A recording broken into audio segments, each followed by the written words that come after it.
Flava malo le soifua si mai whaafonga I telefo le radio Samoa. Mo moata mai Amerika ma Iran mo li patia le BBC le toe whiri wa I o whaamata ua Trump e whaatatau le tatongi 20% I wa ala o loa umai o iane Illustrator Hormuz. Mo whaelo e Trump I le BBC o le tol po le tatongi rea o le asu iei marienga tau whaatawa inga ma inivesi sa whaia mātunu ui le golf. O whaia rea ngā yoinga le mai o na toe wha awau whita winga I le wāo atunu e rua ma le toe wha awau o le poloka ina e Amerika o wafua Iran. O whaero foi le US Central Command wa amata ngā ruru nei ala tau wanga au le wha awa wina o swainga ma ia tu ititia wano Iran e oso wha iei wa a wha pisinisi I o ngā samiolo tūra I mai iei whesese inga. Whaelo e Tehran na taulai ala tau o swainga le militeria Amerika I Bahrain ma Jordan a wa fola foi la Trump o Amerika le wa wa ia nei le Strait of Hormuz. Ma Ukraine ma Lucia o iuni le masina wa maita wina o se masina o pito to atele ai tangata Ukraine wa maari riu taru mai a perila le lua whelua lua. Peo na whaelo mai e malo au whaatasi le CNN ma waatangi ai a fianga o swainga Lucia ia Ukraine.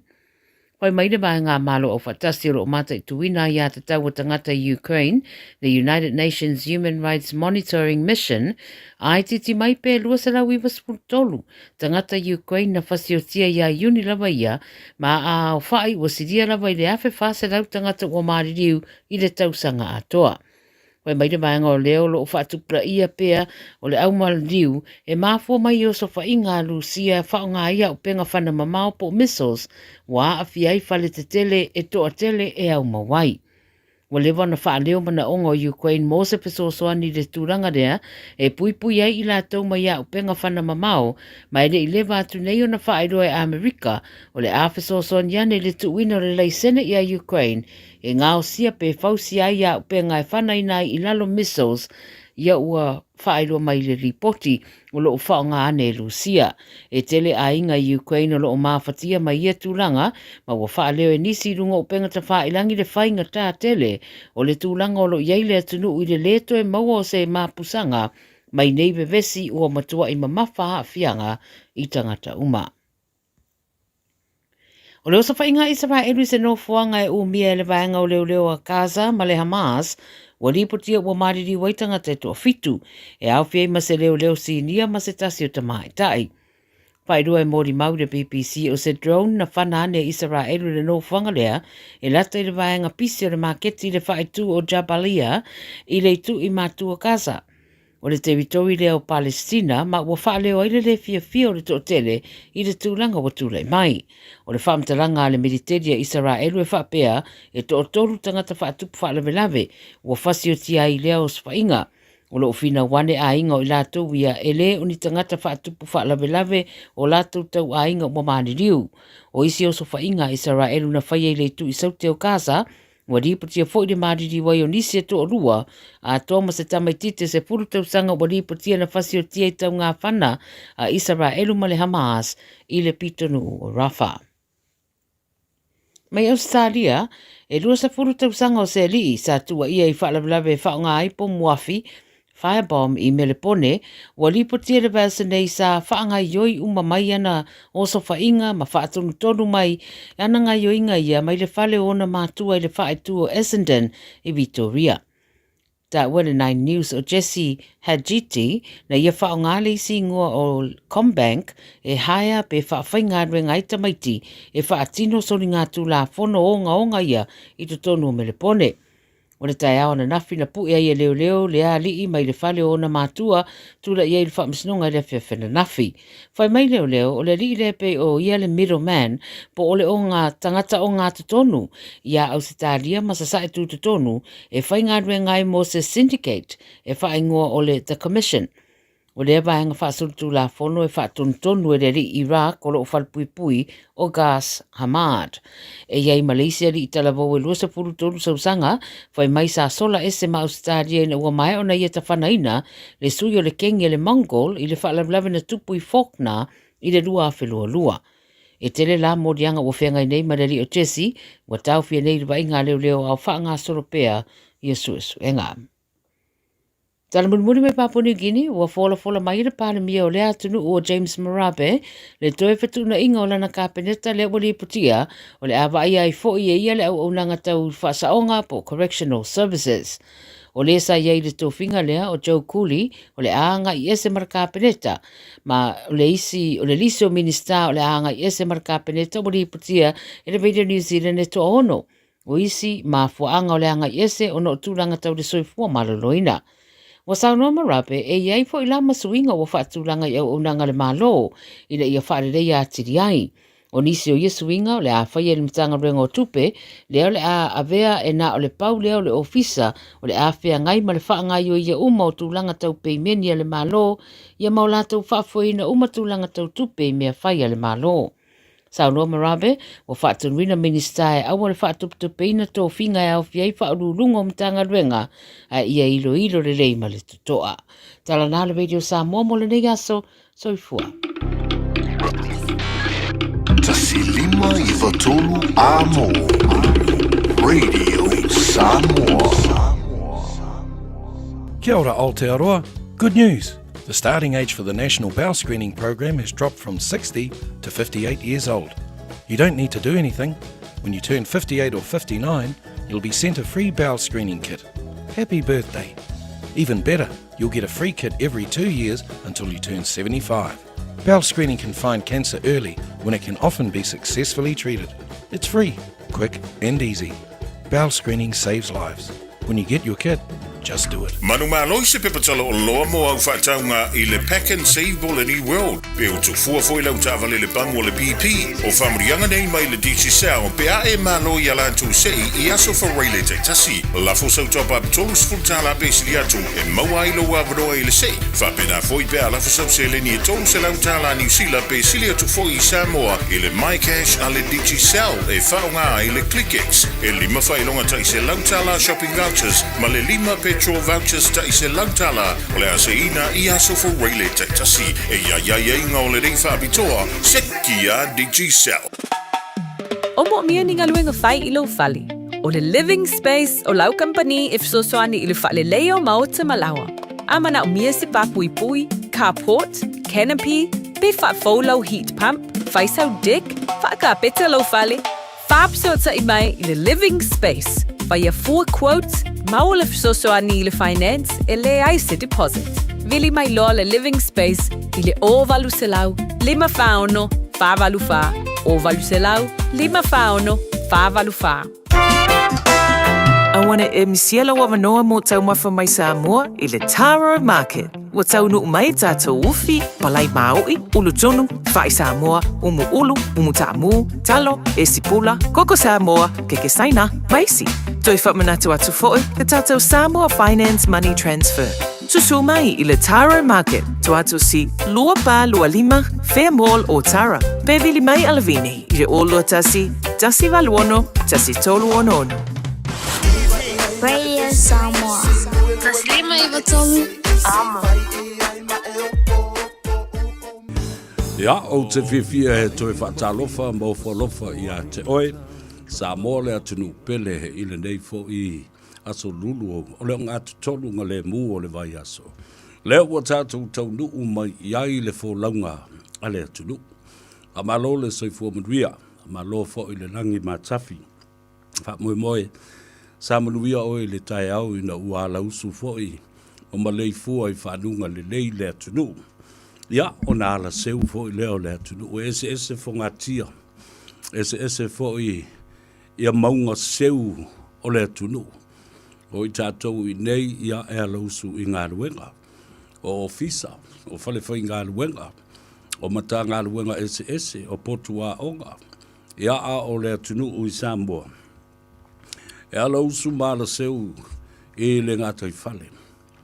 O Faiva e whaia le vate e tea. A o Faiva fo I e whai le tua vao ma le tua sivi. Ea o Faiva masani nā o le atunu. Sa au whalane leile atua I lau alofa tau muli pea. Muti vale I lau whanau. E uina pā a mi o tangata.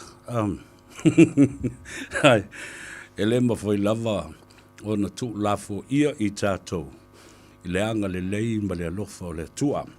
Lea la ua taudu umai ai le whainga malanga i le nei fo i a solulu. O lea ua sfulma le 5 minute ua te ai le itu la. E wha, tā walunga atu ai fo i male au onranga le toa wha ia fonga bua, po le fitelenga fo i ia se umanu Francis i Ioane. Ia ai le mawhai au natu. E no fo mai lava.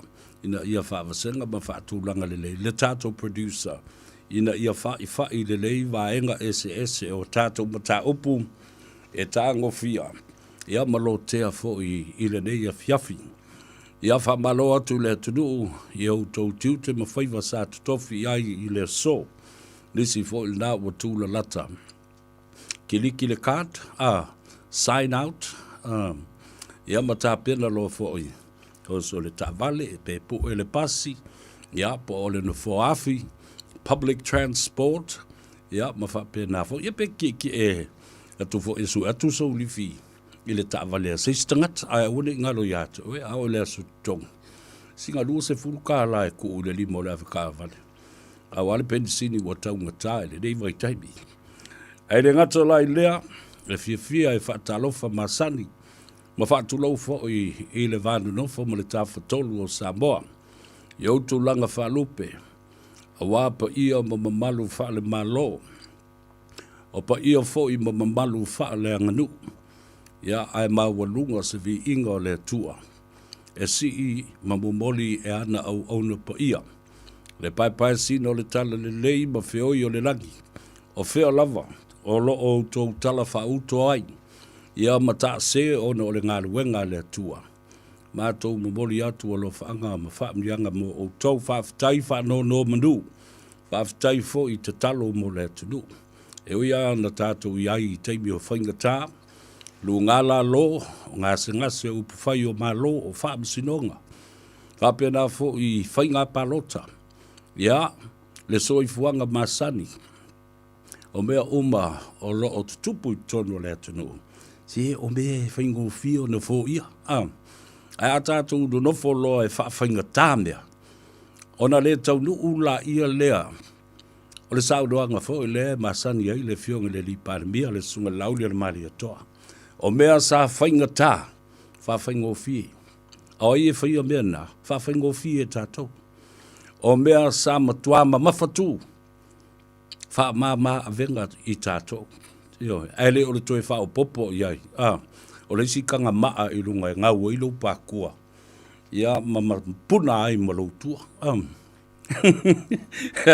Pere kari e mai ale au whaimea ma mawhai ma le au whainga tā na whai o mea. Awa e papa i fo iei sa utala, i le whaingo fio na wha file mū le atunu.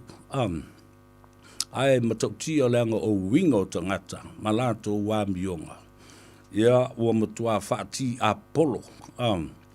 Ia ma le anga uoso wha iai, i le tele o taimi. E ma fua i sea, le malie le loto, wa le tu malo, wa le ausia, whaamrianga ma tō whinga te tele. Awa na pāua le nao le mafua anga ale, na tātou bevesi nei. O le whaia inga o isi kama. Ngua tū mālo isi kama. Ia o na wha ngā mai leo le social media. E abuse ai ia le mālo. Ma whaitua inga a o mea ia e te tau o na whaitono le pāremene. La me le to toa ai o tō loto batu tū la iane. I teimi o whetalia inga.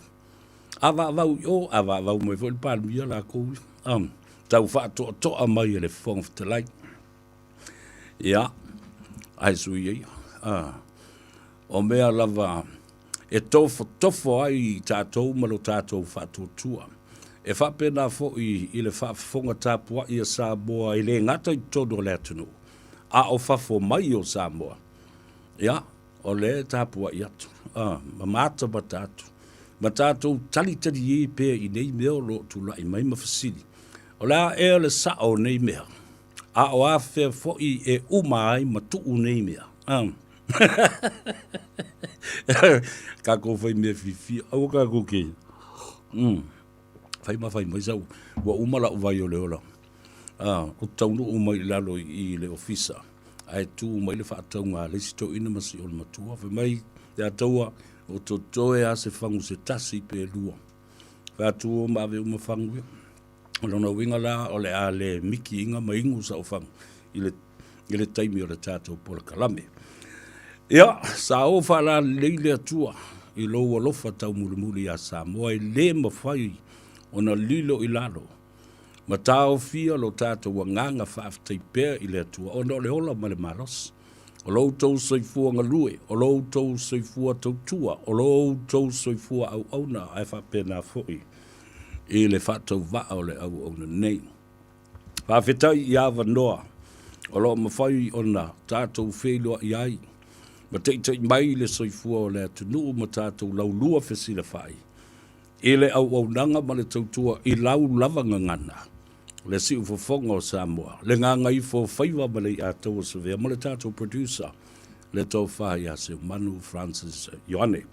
A whi atu i Mauta Malawa. Whatalofo i te bām tina mātua o le atunu o nei au paanga tō tino ia. Ioi. E pele i lo loto ma lo whatu. Ia. O ha mai o tō.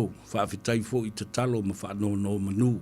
A wā o te iloa. E muringa fo le te talo le whaiwhi au. Ma salo pe tasi le tai au. Ia ma le tasi le fiafi. A o mea nei o ta mamti nā mātua o le atunu. E ka i kū lālava. Ia ma whai aku i ko inga. E ko maska pesi. Ia ngā pese ko kasi la ia le o le tina. Ia e whai ka kalo ka ma. Ai nā talosanga. E moli mawina e lātou whanau pe a mātou wheilo ai. Whai mai lei a tau sa vea. E alu ngalo isi o mātou uso mo mātou tua whawhine matua ngane. A o lowingo, e le mawhaina ngalo i te talo a to ina ma le mātou ta māma le mātou tina, o whatu talo whai. E moni au, a wā, au te langona, le mawhana ma le papai mai, o le mana o talo sanga au tau ta māma tina mātua, whapena fo i isi tama whanau. Tangata nā fo le pipi I le nganga. When you're in tune with the Spirit, you can feel that. The power of prayers and well wishes from our parents all around the country and around the world, and even in our own country of Samoa. They pray for you. Ia maro te talo fo le nā. Ia maua pēlo tau malas, whafua loa, le soifua tau tua, o tau ta mamti nā mātutua. O sili anga I o nuu, o e kalesia, o ainga, o I tumalo. Lala me fasidi ai. E maua le tari I tō ina maolo mātua I. Le wha au tautanga mapo le nā. Le wha tō whala inga mamao tū mamao. O le poto wha adamua. E malama le lei I o tō ngafa. Mo o tō langi soifua. E malama I le vāna nofo o tua oi o whanua. O tō wawa aila e le tele o mea nā se e mato ina maolo mātua. Ia le punawa I ola le nā. A o le tātou te whaatala le I ai ma tātou whainga elo I ai wātul whafonga le tunu. O nisi ua ave o lātou ta mamti nā mātua o tu ui whale o tangata mātua o na sea leo o na toi alu sea singa I ai.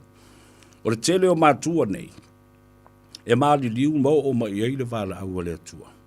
E le o ni mai mani ngase. A o lea, o le tae o le whatu. Most of our elderly people that are sent to these elderly homes, they don't die from any diseases or sicknesses. They die of a heart broken. A broken heart. Ai se a tae le whatu o fiu le toi wawa I lato whanau. Whanau sama sani una. O mai whepe ei I o lato vai ma sa whawhai ma tasi I nei ta maiti. Ia, awa I eile mena tupu I le vai aso na se ima vai atu nei. Ele I lewa ana watula o polo kalame e winga I nisi fo I o whanau. E anga le anga maami o le anga I o lato mātua. O mātua mātutua nei. Na o mai Samoa I lea Faiva se lau onas fulu in the 1960s and 70s and 80s. And what? They worked hard. Le ale tu ainga ngā luenga sa ngā luenga. Sa ngā lulue puno wa I esa ili. Ia se lumana I mo whanau. Wha o onga whanau e fo I mai le potu wa onga. Ua whai atu o le toi tala noa wha Samoa Mr. Maititi. E whai atu mai, what did you say, Nana? Ua whenga ngui mai ka maiki. Mai pardon me? Oh. A tuli atu e whaise whea aua o le lofa mai. Oh, come again. O tau wawai. A le mea la le na tula i mai. Nā watua i lau polo kalame. Tālo sia o whaafonga mai ta mamti nā mātutua ai maise o tau nei. O lo o ngafa ma le waaia o tātou ta mamti nā mātutua i tutonu o maota malawa. Awa, o nisi o maota malawa ia. O maota na whaatau i tupe ale ta mama le tinalea. O mai le soifua matua ma le taua fiafi ma le ngā ngaifo le la i lo lātou soifua. A wa tau pule isi. E o e su e se fale o tangata mātutua. E ave na i aina i o lātou ta mama tina. Ai a whai le tau pulenga. O lea o le a whai. O le a whaatau le fale. Ai whai ia vai ngā tupe i le tau o le fale. O le mea nana tupu le vai asuna se i ma vai atu nei. Tau sao atu ma le nganga whaloalo. Te le tau atua le ingola tina. Te le tau atua ia le auta mai tai o le whanau o le lo matua le ana whaia le fuafuanga le anga o te ilo se fuafuanga le alofa. Wa vili mai le lo matua ia te au. Le ia tau o sa vea matangi le lo matua. Whai mai. Alofa mai ia te au. O le mea tonu ale na e tala noa ia i lau polo kalame i le talatu ana nafi. Lea ua tupu ia te au. Wa o mai la whanau teine, ma le pepa mai le lo ia. O te saini atu ai, e wha matu atu le fale, a ua o su e le fale o tangata mātutua, e ave i aita ita, ma su le lo matua, matang. Na o whalongo atu, ua matua i momo lava laulotu. A malingi le mua o uloi mata mo whatu lo matua, ia to o le tai. To ole tai e iai le tai au o te o atuai i ate oe. Ma whasoso ni atu i lau whawhita auri. Lea lau au tatalo atuai, Samoa i lau whaafonga anga. A whai o e si la fia po o oe o tupu ai se mele nei toi mawhau tas. Mawhau i le urua i alofa o matua. Na malanga mai ei wha a onga o tau. Sa ili lau tau lumanai. A o le wha tau ma le fale. Tau te no nofo ai, o le fale e mapu iai, masulu iai, tangata uma pe amalanga mai Samoa. O i o le tō ainga o lo tō ainga. O whanau e tutupu ane, ma whanau e tutupu ane i o tō sulu ngā titi. O suli uma nā o le tō ina male o le matua lea, na ngā lulua e whatau le fale lea, a le o tō whaia, fuafuanga le manuia iai. Alongo le mai au te ilo le o to wa ao o le teimi o te o to va i o to matu le mata upule ele va pea ele se fe au mo se ai sa ve fa ile me na aya o le mata tau si ai ngola o tute mal mata fa yo ile a fa ye ai le tanga tai mana o mi o le so so ani masulu mai au te fa yo fo ile nga luenga la ve ai mal nga luenga fa so so ani atu ai ele o se me le o ta watu ia te utou ia, o whanau a ta mamti nā mātutua ia. Toi mawhau tas. Toi mawhau i le alofa. Toi mawhau i suru ngā titi na utou tupunga mai ai. O mea le lei uma ma whaamrianga o utou sapi ai. Na moa mai to ina male o le mtua le. A lea o utou tau pule. E whaatau le fale. Ai avele to ina male o le matua e tu le fale o tangata matua. Ele o se mele le. Think again. Think about the origin of the first love in your family. Why did the parents bring you over to New Zealand or even Australia? To find a better future for you. To educate you. Fa'a o onga o tau sa ili le manuia. O le tau i la lea, o le tali atu le anga le lei o tātou mātua. O le tali lea. O loutou tau pule ave nei sita mā, positi nā, a o le toi ina. O le au mai le lo matua lea, o le pepa mai le lo ia. O ia ma le ta mā o le ainga, o lo o tusi ai le ownership o le fale lea. Ia la o lapata ia tua Ia le whanau lea, o le auso teine e to lua. Ia sa au ni mai tātou spāwha le i le tūlafona. O la so so dia tu na le tau tina. Yo. Ele ta ua tu lingoa. Ya o fia foi le mea no fai. Ai asa ua ile vai lau fa fonga mai. Sui nei alo mafofau. Yo. Sui nei a o lua mafofau. A o le io o se te mea wa o le ute fa tu sawa. O fe bale lo matua. Fa tu ai saini da. Fe mai le tala lo matua. O le asa utala le ata ua fatu awa lava te sainia se metasi. Ua mai la whanau ma mai le pepa mai le lo iau te saini atu ai a whamai a o ule saini. A ule saini e ave wha malosia. Fatu o aile na alu waile le ngō le fale ma le property. Whamai o maa ua ma le toina. A ua whai ilangi le whaulanga le toina. Fatu ia, tāo fi ofi ma mau mai se io utau nuu atu. Se kau ngu aku mala uvea FBI le se vava ai nei mea talo fai la se la ngona o ya te oe ile sulu solo le nei tina sa ili se so anima se vai fo le mea o fai e tangata na tupunga maifo mai iorna lava sulu ngatiti tali le lo fai le anga le anga tali le lo fai le le ola pe la tuli le lo matu e fafo ma le fale na ngalue mafu le ai le tele o tausanga o teine tala vau a le fesi on to lua ma mai e tangata nei ma fada nau ma i tangata nei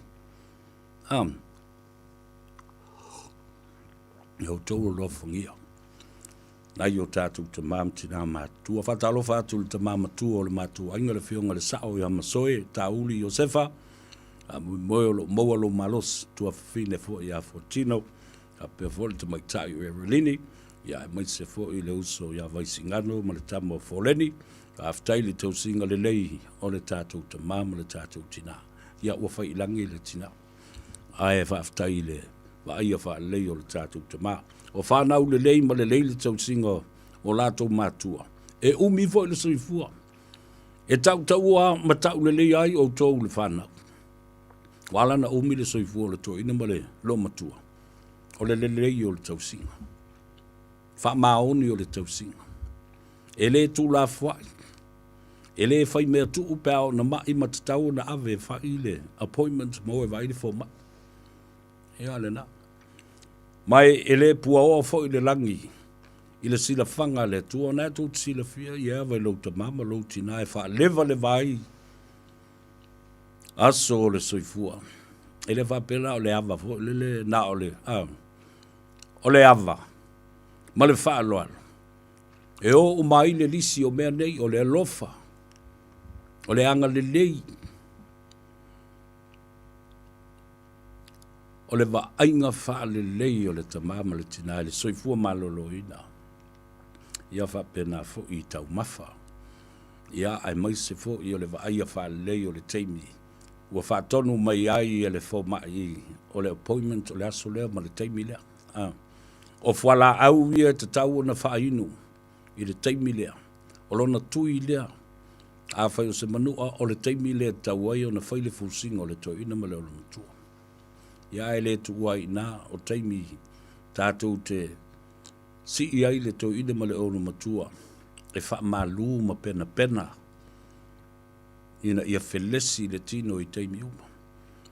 E langa i lunga ne i palangia lona ta o tonga ua loa na ta oto ma ua vela sia ai ia apuru sia ai le o to fa foi upo le tunu o ma upo le ngana a umi no ta oto le tangata ua tau lia le fala ua umi ona tau lia le fala ua afungia le fala ua vela sia le fala ua apuru sia foi le fala ma le tofanga o ma in mangase ngasena e te tau ona fuli se iangi se matangi, masina savili se ifa malu ai le no foi ma le patua o le toina, ma le loo matua.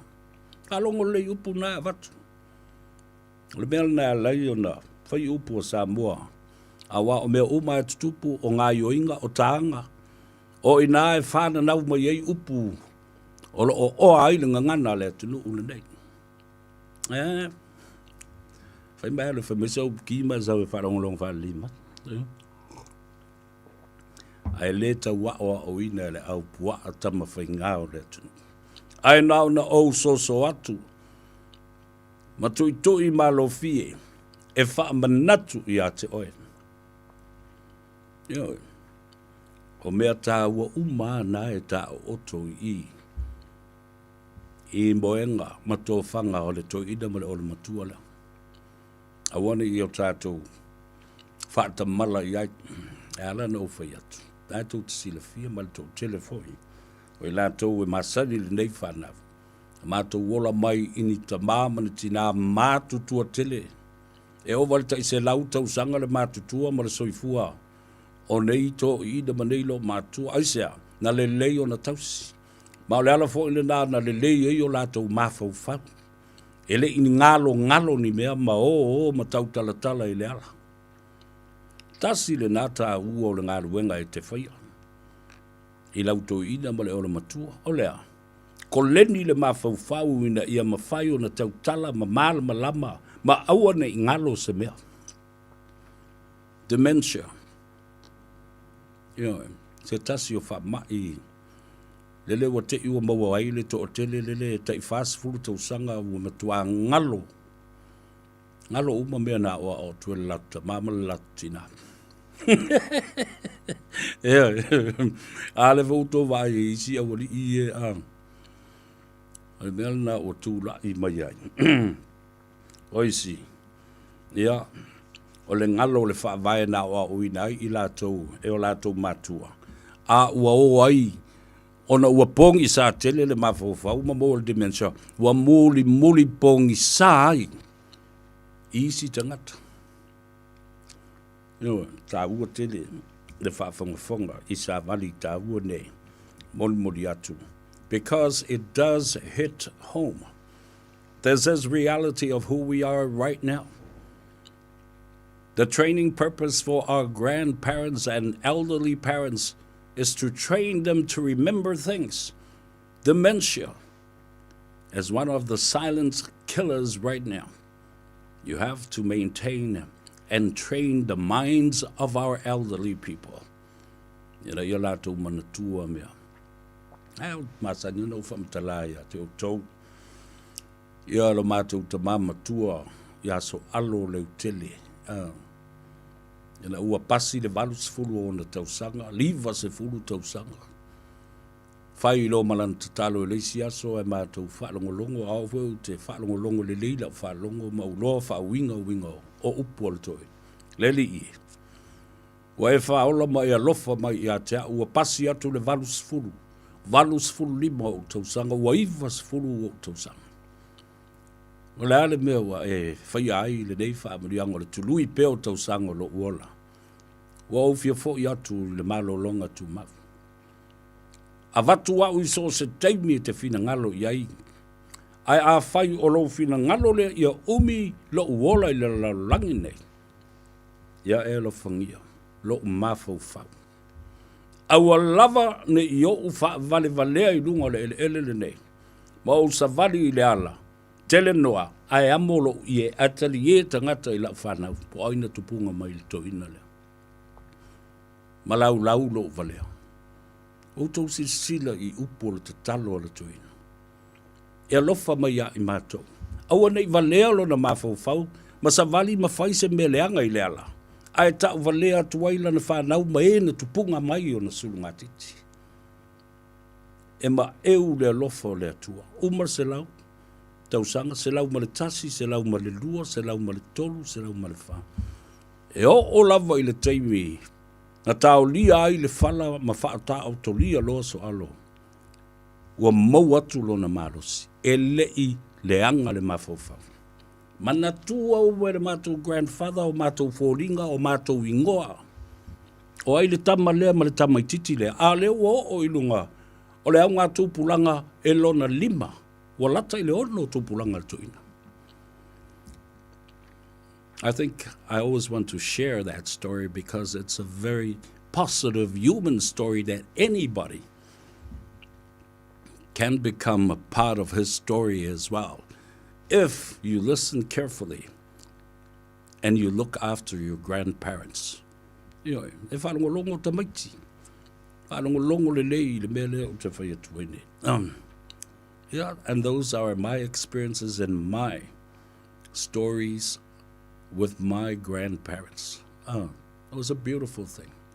E o wala le teimina, nā luil toin. Malama le lei. O nei lofo le taimi. O le awala au o ilo na matai I a te. Amu ia nei te ngata. Ai amu ia fo I mātou. Le punawa I ola lea. Sa mātou wola māsu vai ai. Te le o le poto wha ana mua. Le poto wha le anga nuu. O mātou ngafa. O mātou sotanga. O mātou langi soifua. O mātou ele mo mātou whanua. Na mātou wa o ina mai I. Le o le ngangana. Le la unga le atunu. Na mātou wa Samoa I. Ia la wa wha pele pea. Ma wha pena fo I o na tufa. Ma momori atu ia mātou whanau. O mātou uso. O mātou sotanga ma pitanga. O isi tangato le atunu u. Ele aini o mātou sotanga. Ion. Lātou te saili le launga le atunu. Lātou te saili le forosanga ma le paenga o Samoa. Ma lona vāna nofo I launa tāwhatolu. Aftai le atua. I nā me alofa. Ma le taimi te le. Sa whaavanga e awa noa ai lo mātou taimi. Ma le taimi o nai o mātou mātutua. Sa mātou aleanga whatasi ai. Ia. Ia vi ia le tua. I nei mea lofa tā ua. A wai le lau maua le tele o tūpulanga pēr tātou le ngafa. Pēr whai tātou te whata mala. I ia whamianga. Ia. Ona whatalo whatu lea. I nai tabam tina mātua. O a mai o tōu. A lo ngā lui malo fo I le ona sai. Malo fo I lau tōu tāpua inga. E nisi o lo o. O to ai tau nuu fo I whai ngā malo longa ma si singa mai I lau whanua me ele o Aotearoa nei. Whatalo whatu le atau sa vea ma le tō whaia se manu. I lau a fio mai ma le tala mai o au. I lau lātou I le tai ma le lātou I le ea le lātou I le ala. Tālu sia le a maua se whilo inga fia. A inga wōme ma sani o whanau. Ai a whai fo I o lo e malanga mai. Ona o le tūlanga whanua noa. O le fia mafuta mai. E whaatasi atu I pe au wha mawai ma toe sauninga. O nisi sa pele I loto manganga. Ona o le wala aua le tua. O le usuia o le whono ma le tuua o le malo. Ma le sengia o le mauli o le tangata sa soifua. Mātou te talo. Māsua suatu vai mālui puenga. E leo se loto o le atoa. E leo se tō whai ne naitu. Po se fina ngalo seisi lava tangata. O le tō whā. Pa ia le nā le tua. O ia na te au mai o ia fo I nā te toe whā foi. A suatu vai mālui puenga. Ma mori atu whā mai senga. Whā pēnā fo I whā māwhana whananga. A ia maua le while mū I te tonu o ainga. Ona o le wala aua le tua. O te tilo atu ana lena. Ma au whaalongolongo atu stasi nei o mata upu sa o tautalangia I le tele o taimi. O le mata upu la lea. Patino lava I ta maiti. O lo o vai tama I ai mātua I New Zealand. O le masino o se tema o le tausanga na se mawai atu nei lua fe lua sfulu lima. Na tau fia le tu mawai. E le matanga luenga o ranga tamariki. Po le Children's Department and Services and Youth Aid. I le atunu uato New Zealand. O na toe taliaina se talo sanga e vai tama mai ai ta maiti mai Samoa. E mafua I sea. E mafua I le muli tai I tai ala ma whainga whavae wa uma o na whata oto. ua vai tama I whanau o Samoa. O le taimi lea na se I tau fia ai le tūmau. E ta I whase fulu I le 5 se fulu I le masina.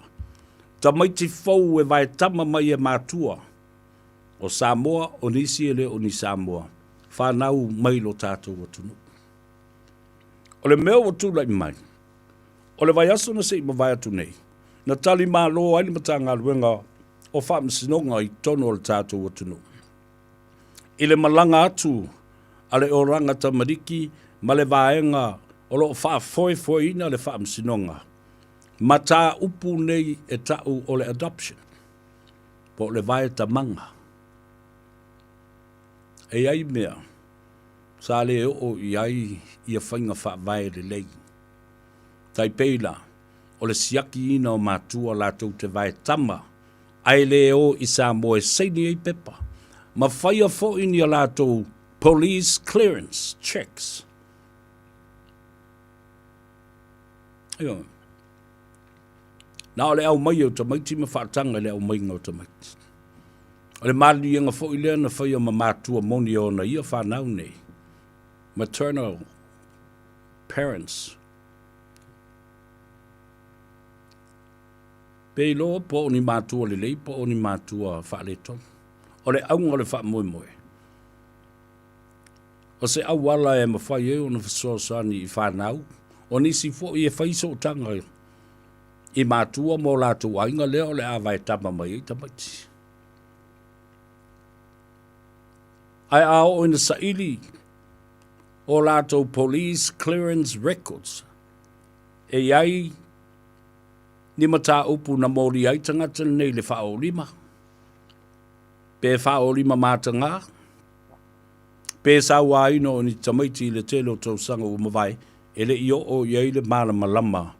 O I tu uma o whaamsinonga I New Zealand whapena fo I Samoa.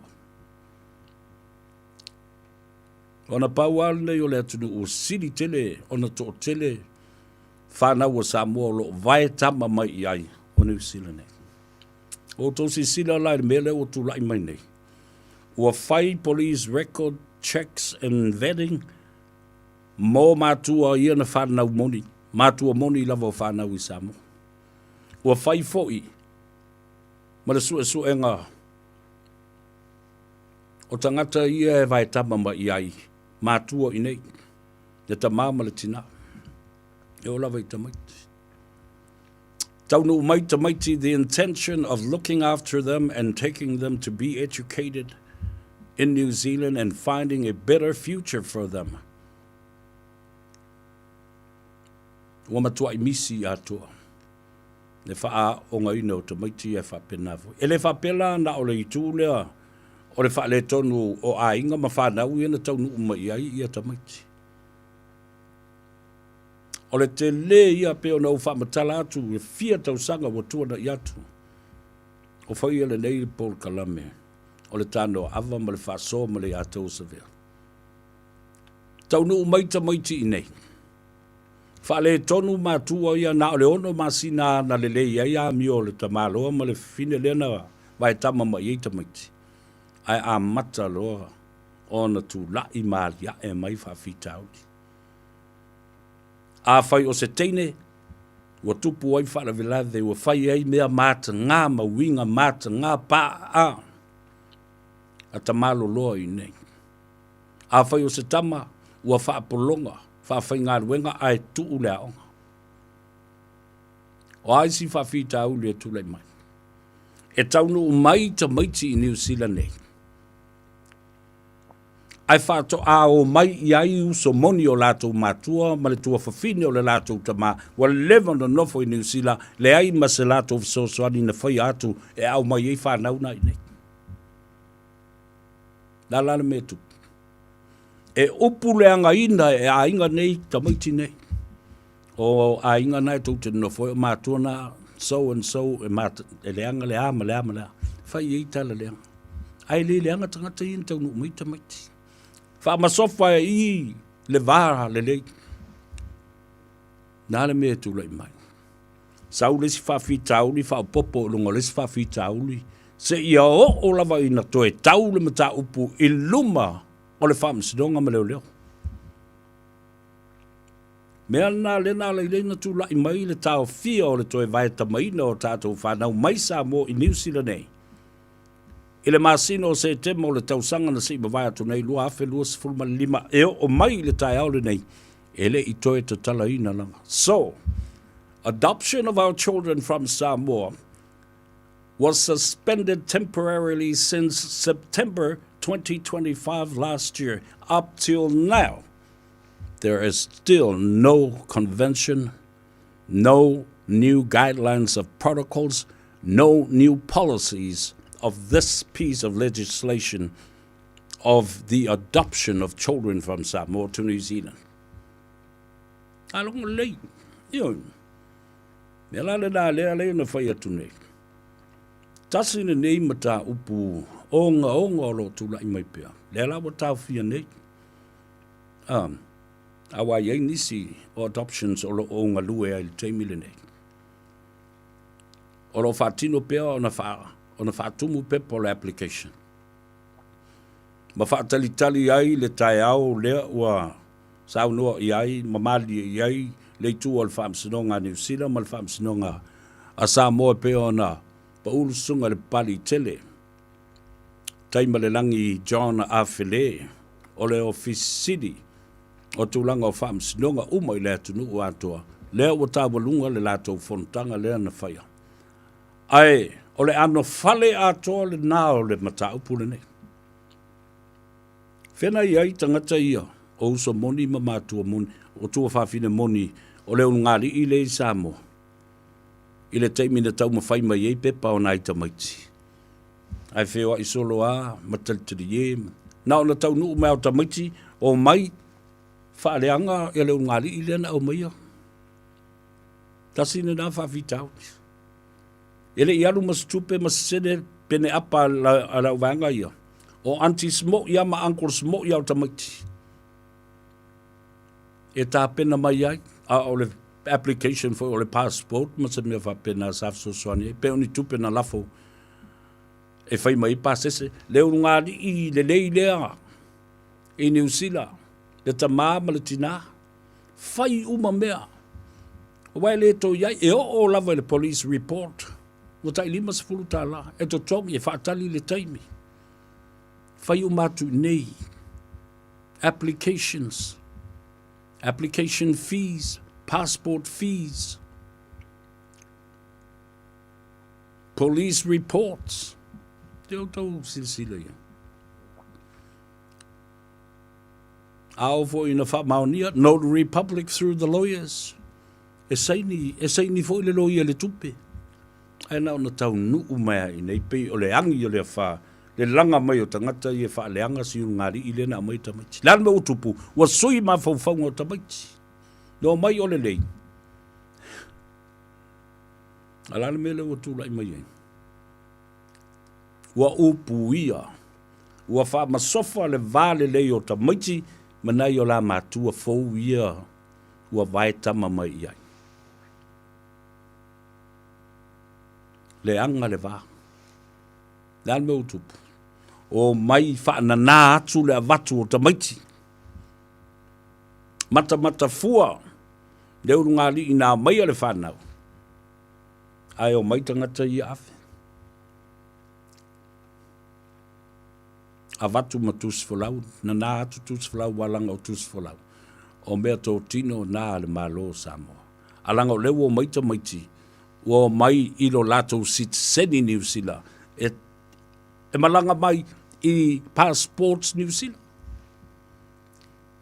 O tuloli o tamaiti I leo ngali wa o tolu cases whapenei na ufamtalai lunga lo porkalambe I tausanga I o lo whanga solo tunei.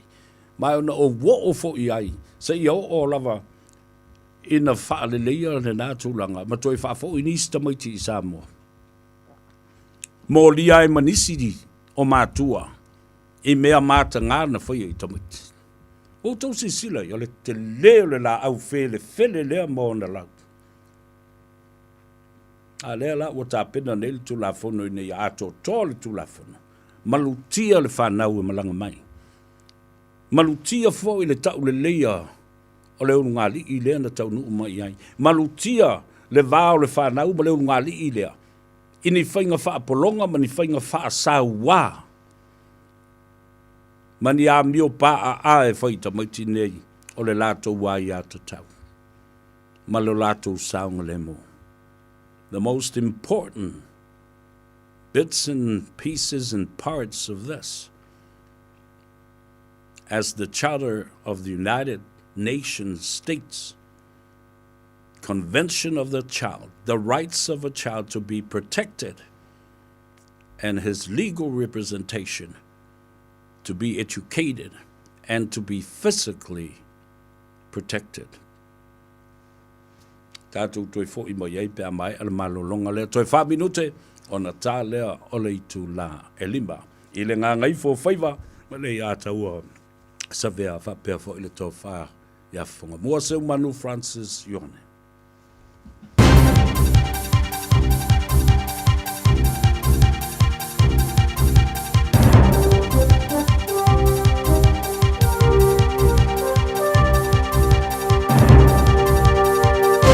In this update, New Zealand has a single confirmed case of H5N1 bird flu on a bird found at Wellington's Petone Beach. The ocean-going brown skewer has returned a positive result today. Political reporter Troy Matic has more. Bird flu is a low health risk to the public, rarely affecting humans unless there's direct, close and prolonged contact with large numbers of sick birds. Eggs and poultry also remain safe to eat. Biosecurity Minister Andrew Hoggard says at this stage there's no evidence of any illness beyond this bird. The Greens are criticising government amendments to climate legislation. It'll require councils to plan ahead at least 30 years for climate-related risks. It also stops the government having to consult on emissions budgets and to get Climate Commission advice on emission reduction plans. Greens co-leader Chloe Swarbrick says there should be more information on how councils will foot the bill. The absence of a plan for funding from the Minister, noting full well that he has a select committee report on his desk from the beginning of this term, is just dismally disappointing. National says its election pledge to let engineers approve work on big construction builds would give assurance a building's up to code, but cut unnecessary hassle. The party's promising to let engineers sign off on commercial buildings with producer statements instead of council inspections. Building and construction spokesman Chris Pink says big commercial developments are designed and peer-reviewed by experts. He says streamlining consents will save money and time. So we'll be just as safe and as high quality in terms of the work that's done, verified by competent professionals. And the government expects to open new forensic mental health beds for people involved in the justice system next year. That's news. In sport, Warriors coach Andrew Webster is making no apologies for striving to better himself and his team. Webster and assistant coach Stacey Jones attended an Ireland rugby training ahead of the Irish test against the All Blacks this weekend. Webster says he wasn't disrespecting New Zealand or aiming to nobble the All Blacks. I've been copping a bit of flack. I'm a trader to New Zealand, to the All Blacks, by text message. But yeah, it was just a really good opportunity to see how a world-class organisation do something, and really grateful for it. The Warriors and the All Blacks will both be playing in Auckland at the same time on Saturday night. And Australian media believe Wellington Phoenix football skipper Alex Rufer may be on the move.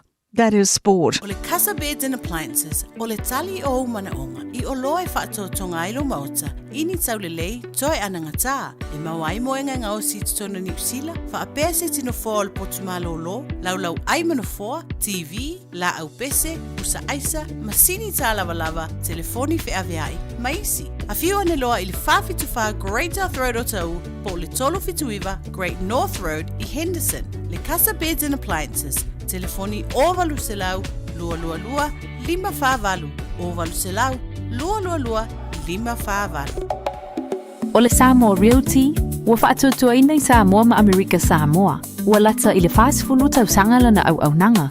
Latau te whaatawina whanua ma whale, whai alisi o whale ma pisinisi. E o I le iloiloino o tau o whanua. O le Samoa Realty, ua lava le tumai e fisosoani atuai mo oe. A e fia tali tonu, Whapsauta il telefoni o no walulima lua whawalufalua. O no walulima lua whawalufalua. Petanga iane ile samoarealty.ws. Samoa Realty, our island, your home. Ta lofa Samoa. Ole whapito le Best Bargains New Zealand Winter Mega Sale ua amata i le taimi nei. O fi whātau sau telefoni fo. O lo maua le iPhone ma le Samsung lata mai. A wata mai le na o le lua lima tā lai vai yaso. Ai ala se se tino fo lazy boy. I le na o le lua whātā lai vai yaso. Ma wae. Wa siria ma le lua lima tau sanga le tau tua a le Best Bargains. Te tala fitu aso. Vili mai loa i le o valu selau lua iwa toluiva. O valu selau lua iwa toluiva. Beta mai ana i le Facebook page a le Best Bargains. E ia inga whapitoa. Ua le osa I whala velawe. Ua le loa le mea whai. O le friendly loans le aua unaga e whai. Mea ma whai. Le tamaitai o Agnes Towers mua o le atau tua mo oi. O valu se lau fitu I vaiva o le tali o lo faa moe moe. Le Friendly Loans mo nono ngā tupe, tuatusi, lua fitu di, Waiprera Avenue, Henderson. Te alofa Samoa o Mr. Cowboy le nei. Whaafafonga ma mai mo mai bea I le Radio Samoa. Yeehaw!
Ia, toi whatalofa I te oe I le a whai tū la muri o le tātou polkalab e ngā Gagaifo Faiva.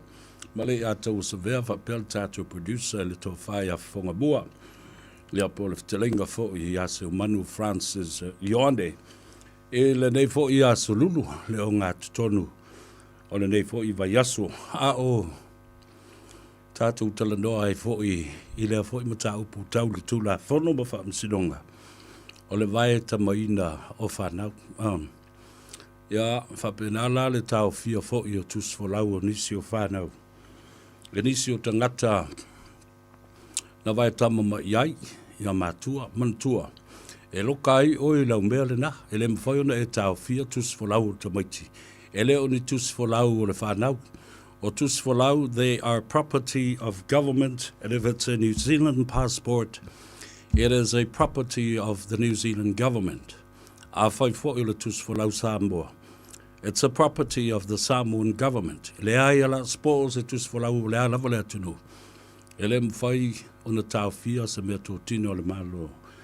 E se matua na vai tama ma iai se tama I titi. A iei ni tūlat, ni tūla ni vaenga fo le ma lo sori ei le tūla fono. Ia, ma whapena. Ona le manuia ai le nā ma tā upu le vai tamaina. O le toi whaafo I o tamaiti, o nisi o tamaiti wa so sola. Ma fua mai la wari ia sa mai whaaleanga ia au nisi fo ia so sola tamaiti o le lei o le tausia. O le tawalunga lao le mata upu le nā. O le ua sao noa le sunga le pali I John taima le langi a file. O se taime o le tausanga le nei o le atoe tatala mai ai. Pe a mai a o na toe teu le tula fono vai tamaina o whanau. Mai Samoa I New Zealand. Ia e tātou tuli loa pēr na dama tā upu le anga I luma. Langa e tā tele o nisi o mātua, the genuine concern of having their children be adopted to New Zealand families is to be educated, is to find a better future.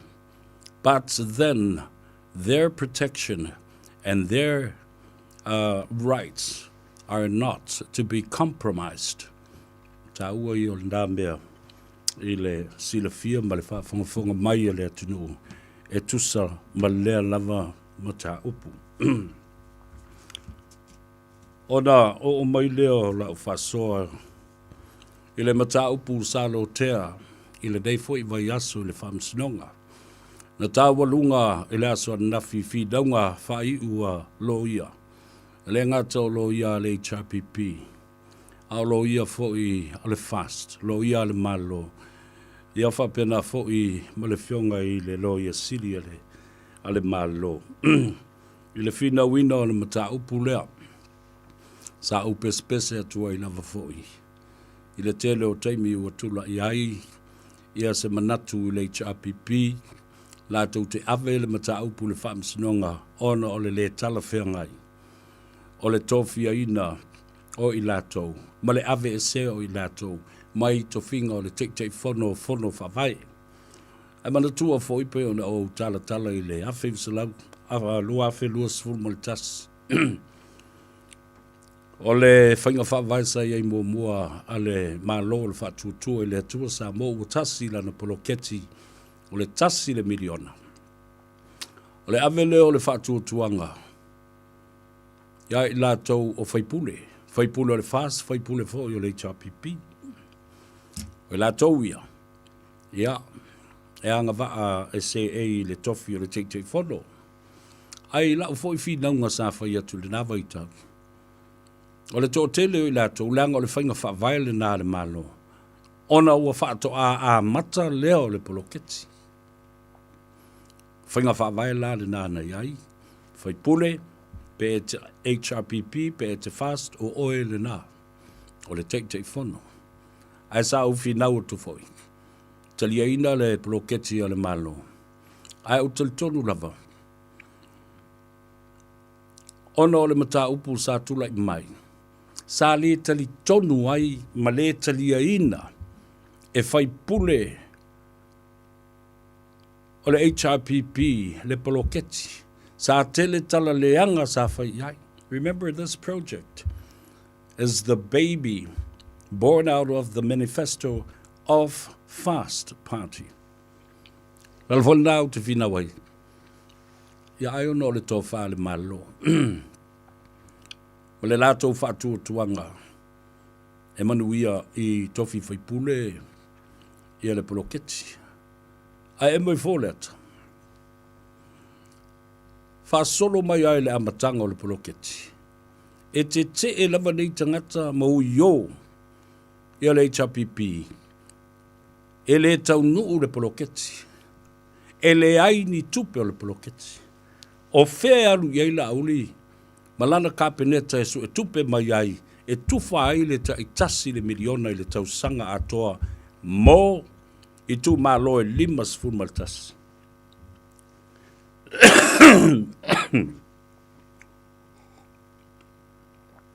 Vai malo e mai sau I puki. Ai malo lulu mea. O le lātou le talitonu le nā. Ma le fai upu I le poloketi. Ma le whaalongo longo mai I whautuanga matua lalo e vatu. Ia te au lava lātou I o lau por kalame wa leva no o whaiti o ina. Lea wali I e te whono. Ai maise whaipule ia. Pe whaipule o le fast, pe e te tau o na awa I le wha mua. Aisea o lātou o na I le poloketi. A le anu tu inatu le awa noa I whaipule o le HRPP. Ai ui o. Te whaaleanga le poloketi. Tala pelo la uli. Malana na vatau. E leise tupe maua. La le mea na tupu ina ua. Mua ia vatu le lua se lau afeta la. Tof sia mai. Ai o afa ngā mai. Le social media ma attack. O so fai. La le mea ua tupu. O te pese atu lava aui. Ave ese tangata nei. E ai mai luma, ai mai tua tu lau whaafonga le atunu. E pei o le funga. E o mai e tali, te lātou whaamnianga I tupe te tele o lātou tutongi. I o lātou tofi I whaipule le mau te whano ma le pāremene. Toi o mai I lalo I, e whaatamatama ai. Ma toi tā ngofi fo I o lātou tutongi e maua mai. I le tutongi o le teitei whono. Ma le poloketi lea. A o a mea e a Samoa ai. Alo matama whanau o le itu ma lo le poloketi lea. Nā leilo pese tua. Your main concern and call and priority is being a member of parliament in Tiafau. Leave the project alone to other members of the constituency.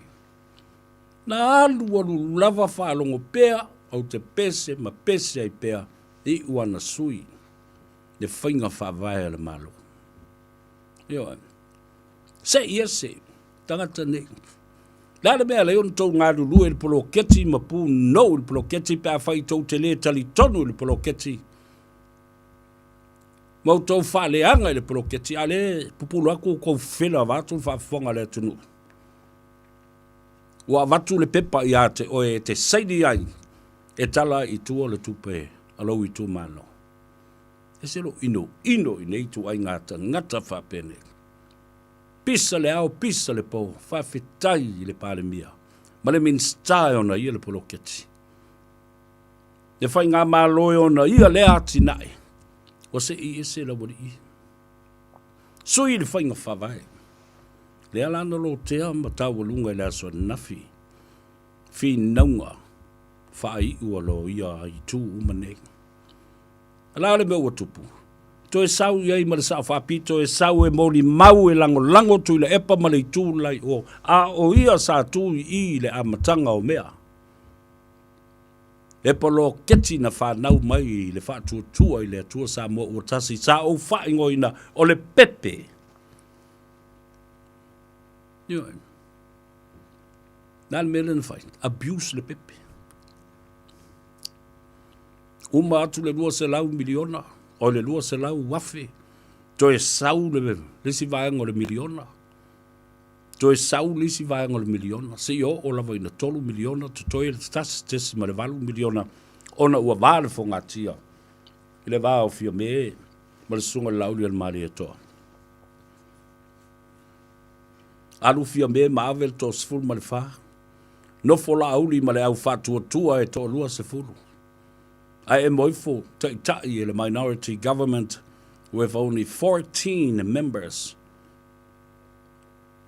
The caretaker government at the time. Lale me utu.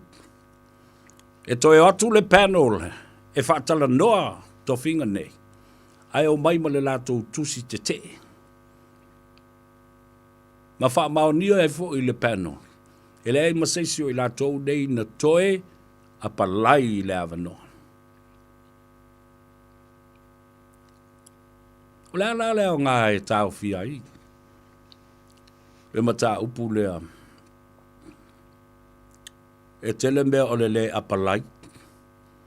Ai toi o mai ma le lātou tusi. A collective letter with all of them signatures. But they did not apply. What was said was a verbal command. Listen carefully to that. What was said in these interviews, it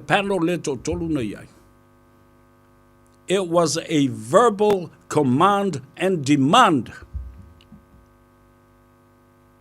Yo, fa malosi mai, fa mai. Ele fai ase application a Paula me fai o le tofi o matou e vea ma. Ala me alenko pispisa o mo. Ile tele o taimi na whaile mea. Ia vai le whaadiri. Ana wha peo ni tangata ile mana na o.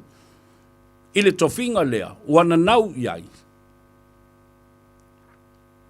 Matali tonu ele tupu le mea lea. La mea lai o na utou wala lai ma o i fuala ele wha msedonga le tati aloa. Whaile mea le malo la tau ia ma le. Tai ala le malo. Ana o tau tu malo foi. Ele ai seisi e whaasala ese pe whaasala tua le mata upule nei. E o umai la lango le polo keti lea. Ale ai whaat whaatu lepa. E ile si suinga fau. La whai le si whaavai fau. O whainga whaavai fau le mano. Ala mo tau te ai. Toi langa lole e le whaamsino. Tātou tā lia lupe o maunu. And I can see fair justice right here because o ilai tu malo. O ilai tu malo. O ai e ona whainga whaavai fau e te tau na mulmulu ta i ai tangata uma. O le malo. A whawhela na outou te e le malo. O le mea na e tau le sofa malo, fau malo, fau malo. And you should be charged with treason.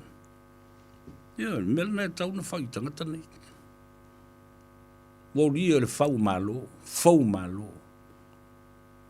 Te e le malo. Ia, ele o mai loa. Po a fe fonga inai, le whai unga lea na whaia. I le whinaunga muri le aso nafi. Ai alo utali tununga. E tau o na manu malo, le whainga malo.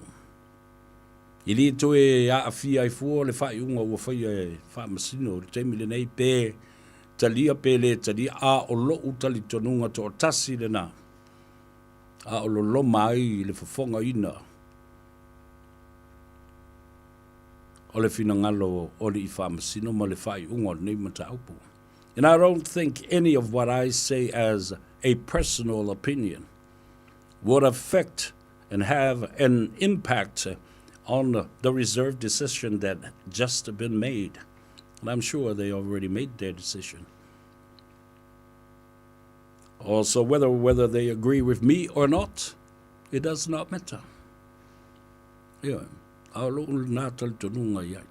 Whai le whaamsinonga sao. O ai o na ia le poloketi. O le poloketi ale malo. O ai o na ia whainga whaavae. E muli tai ai le whaatino ino le poloketi lea. O whainga whaavae ale malo. E ai se malo si anga. e wha tau te e ai i le poloketi ma ta iala le malo. A tonu i ai. Wale ai a te tawana tangata tu e anga i le malo o le te. O le te. O tau sila i le maua la lo te le o le mea ua ave i ai le mata upu o le anga i o le malo i se fola maua lunga alo ia i le vano nofo. A o ai le a afia. O ai le e pula atu. Ma wha tali. Ono me whai e la wali ia. Avila mtaupu. This is all they're good at. Dirty politics, dirty tactics, delay and deny. Toso, ma te tee. Whawhiti le mtaupu. Aya. Valiano le atunu. Toa ngā ruenga le atunu o malei tu malo. Ni tangata le leila tangata ia. Pea whai lava lae le popole ia i le tofinga. Ua matua i o le whaamsinonga. I le fia nofo ma se e ia i le tofi. Nothing else. I leo whapeo sa ilingo sa amia tono. Le amia tono le ta oto i le malo. O le malo na fausia. Le poloketi o le malo e tau na fausia ta iala. They own the project. They have to deal with the guidelines so that the project can move smoothly. Yeah. E mana i pene whātu le whasiri le whamasiri. O io ngā le polo keki le ukou pisaingi. Mai se lawa fionga le whamasiri o le malo. Toi whasiri le whamasiri. O ai lai te tau na fausia. Ni tō la whono whawai, ma ni whainga whawai, e muri tai, lima te tai nā ele poloketi le ma. Ia lau fionga, o mea nā whai o le poloketi le malo, tau ana, whai mai le malo, ia se tai ala ma se whaasino alo nei mea. Au la me uko ke e iari. Mai kara alo iale, mako ke e langa o mako le se e ile. I le kofinga o le Gagaifo. Se o tō wawa ai i me whai e tangata nei. Ea lele, tātou tālia lupe o pula. Tātou tālia lupe o maunu. Pe whape i. Ea le tūlanga o le ao o iai ia le nāfo i taunu unga o le matau pulea. O wawa i atu se tasi o whawhita auli o lo tūlai mai pēa i tono le atunu. E mafua mai nei mea o fuala au whaasaina mana koti o la au whaasaina, le aisa, le pi, methamphetamine. I le tō tele o le tupulanga te la vau o lo o lei loloa. Ta i se fulu aso, ta i lua vai aso o lei loloa, tama mateine. Mai le se fulu tausanga se i o le se fulu lima, se fulu ono tausanga. Au nisi e maua mai o se whainga leo. I le taimi e alua ia lātou o se whainga ia. What is happening? That is the big question. What is happening now? La le me ele tupu mai. Wale mawhai e o tau mātua na wa ai au tau whanau. Mai loa le tamaititi i le afiafi ma le taimi e tau ai na poto mai. O le awhai le tātou afiafi. O whea tu atu alta mai titia ma u mai le pātua māruro. Le tama ma le teine. A o whea lo o anga i ai.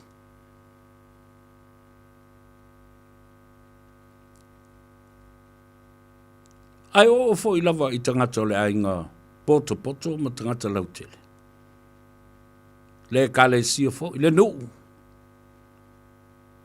Au tele mana o tu wai i nisi tangata mea. It takes a village to raise a child. It is a collective responsibility for everyone. O luai tū la o misil king. E o le tamaititi. Nā mele tū la i mai nei. O ave wha malosi nei ta maiti manei tēne ti. Eni te ngata leanga. Ai a whaila ua mawai o. I whale ia o lo alu ai o sa whainga. Then these people should also be charged with kidnap of a child.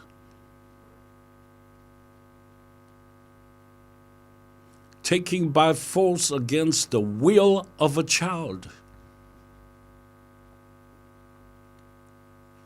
Ioi, tātou tilo ia I nei mea ma tau tia I lea fianga o tātou tūpuranga tala vau e pe o na saunoa ia I le fionga le li I pāremia. Ina ua mātou wheiloa I le vai aso o tōna I atu.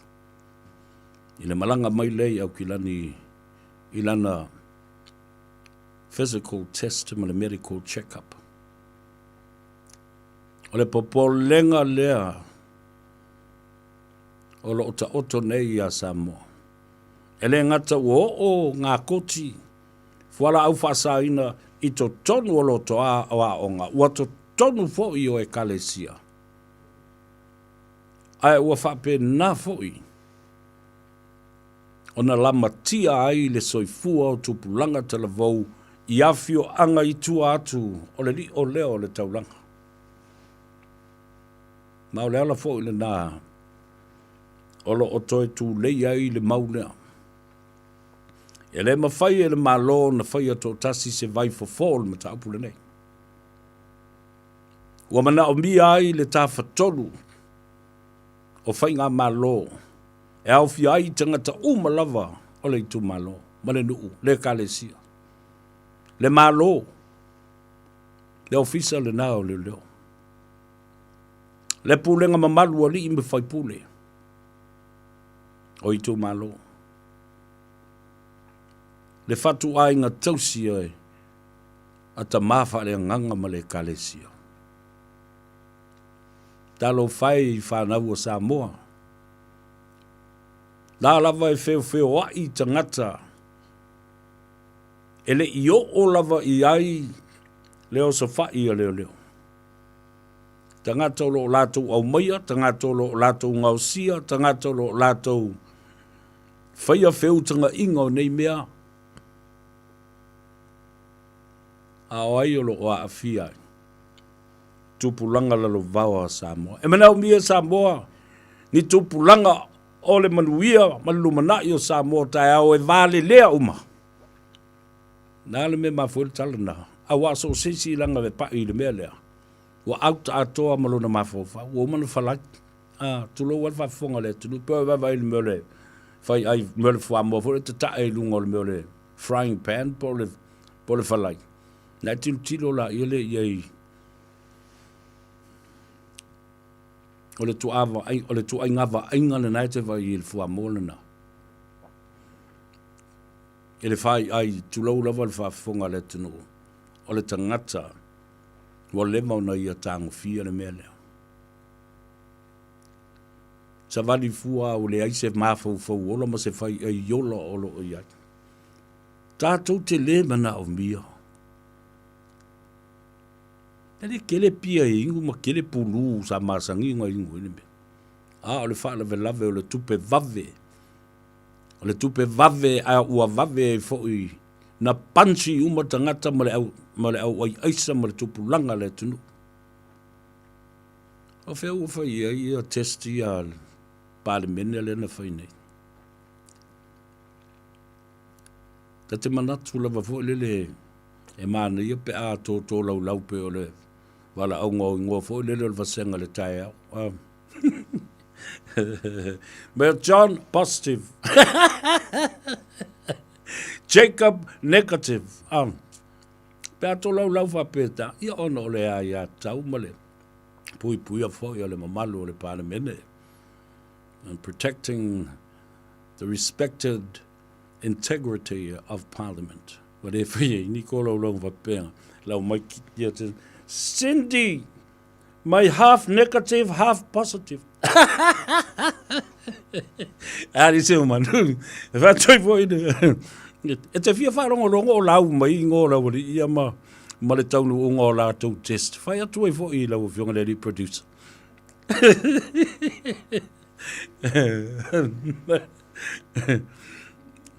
Ia whatu e pea lai lau ia ingo fo le tau lau. Unga po e I tai au le nei po a sau le wasenga pea lai te whai anga mai.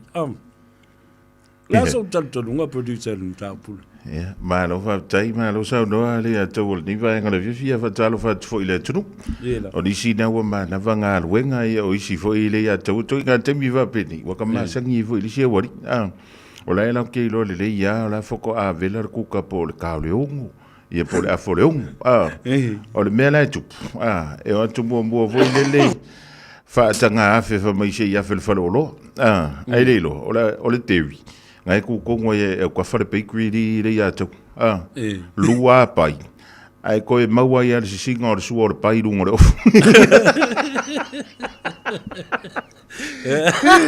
Ai o le mata u pe o ne sa doina. E sa le ia sa do ngari ri ya tau. E se le nga o le mele o le ola o wina o le tangata. E wa ale ai se ola o wina. E miss out le na tangata. E peiole e ile keisle na fa sa wi tu ole vai so nei ale ato o le wa fa sala nai se urungali o fia tau sanga o foi tu ile foto anga le matanga luenga wa o nga New Zealand ale au mai ta miti pe avita miti pole la fa na wile au o le la so so ni to matanga luenga avantu ia mo meo wa foi o mea o nga fa ile fali o homeschool ile ia ta miti ia a wa fiu matanga luenga uma le matanga luenga wa onga o atu ia le social workers o tulanga uma fape e le fia fa longo le ulungari o le taimi mo la nei wa fa sala ini tanga tono New Zealand e lano le tula fono le o le tau fia o le avanoa e mawhaiona a wina tu wa le ia tau le afa na ua le a tau e ta tau I ta maiti uma po o le ale tulanga o le tamau ainga o lou ainga e ta tau ona ave le avanoa e ave ili whana wile aunga. Ia, wai a le isa o la o ina le ato. Ia e ke longo firga kai le ila vale aunga pe e masani tatu tala ulai fo ile whama lau kamara po lau kinga no school before. E te iloa ia na tuu mana ngai whai. Ia na upu matala e tala noa mai. E ke whalongo kua fo ile. E pe ele I lava le o la o ina.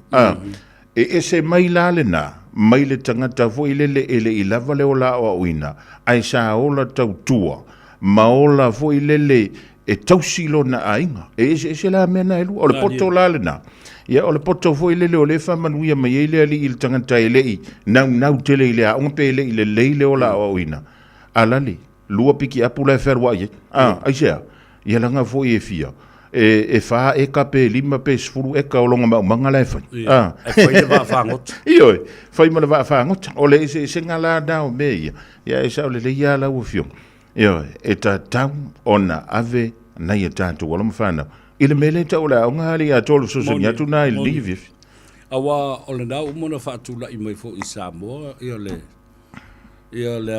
le sala le matua ile ave ta miti ele la lo lima afe tala Fe la o e su e mai ele na tupi. Mari Ma o tonu fo I o se fa salanga fo I fa pena.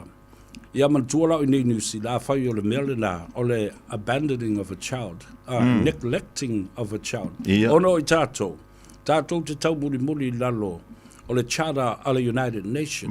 The Convention of the Rights of a Child. The right to be educated, the right to be protected with your health system. Mali. Mea ta ua lale na, o le avatua nei ia se toi wha manatu. I le tō tele o tātou whanau le e leilo loa mai I Samoa. Po whea lai ho, ia, a le whatoa maua ne. Ono aso, fitu aso, se fulu aso, ai whatoa maua mai leo se wha inga leo ne naru ne. Le ataua o le whau e sau, no vai atu nei au au mai se tasio ala taitono le tunu o fiti. Ia mo meo ata voi e mo a fifi. Masano pe o antu le lua sfuru pe tolu sfuru. A fifi I tanga pe pala nuuli. Ia toi folo tua I tua ma le tātou rapping voi lele. Le pepa voi lele le whao ngā e ufiufi e tātou mea ai. E le ngata la o a fifi na. o laua no noa whaatasi. Ai ewa ma le potofou le wa ia le au vaenga ia au mai me o mo fala au fasaina le tonu ma me o cocaine ja le atau. Ua whaapipi i e lunga i ma mo me o GPS e ola i le sola a pe ola le malosi ango le la ia le GPS.